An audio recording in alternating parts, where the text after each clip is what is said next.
President Joe Biden surprised some observers Friday, saying that the White House is working on a trip to the Middle East that would likely include stops in Israel and Saudi Arabia. Let me tell you that I have been engaged in trying to work with how we can bring more stability and peace in the Middle East. And there is a possibility that I would be going to meet with both the Israelis and some Arab countries at the time, including, I expect, would be Saudi Arabia would be included in that if I did go.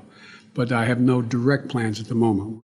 Experts tell VOA that American presidents have kept close relationships with the oil-rich kingdom of Saudi Arabia for decades.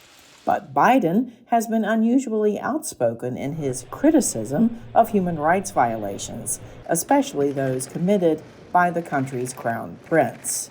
I think the surprise people feel is Joe Biden as a candidate was very hard on Saudi Arabia's Crown Prince Mohammed bin Salman, better known as MBS, for his role in masterminding the murder of Jamal Khashoggi in Istanbul, Turkey, several years ago. At that time, Joe Biden said that he would treat Saudi Arabia as a pariah. U.S. intelligence agencies have concluded the Crown Prince had a role in orchestrating the murder and dismemberment of Khashoggi, a U.S. resident and Washington Post columnist. Bin Salman denies any responsibility. Asked about the state of bilateral ties now, State Department spokesperson Ned Price said there has been considerable progress over the past 16 months, citing the humanitarian truce in Yemen. It's a relationship that is now on steady footing. It's a relationship that allows us to advance, to protect, to promote our interests, just as we have continued to put values we share with countries around the world front and center in that.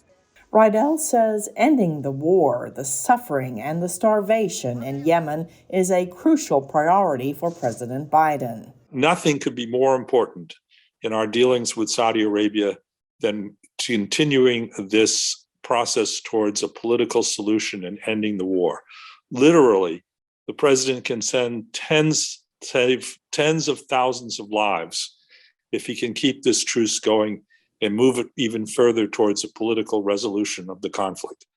Anxiety at home over soaring gas prices is also a big motivator for Biden to recalibrate ties with Saudi Arabia, another expert says.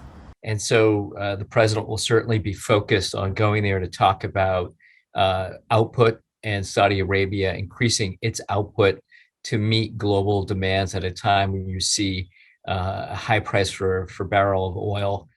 Experts say not even Saudi Arabia can bring down oil prices on its own, with Russian oil exports decreasing as European countries are cutting their purchases from Moscow.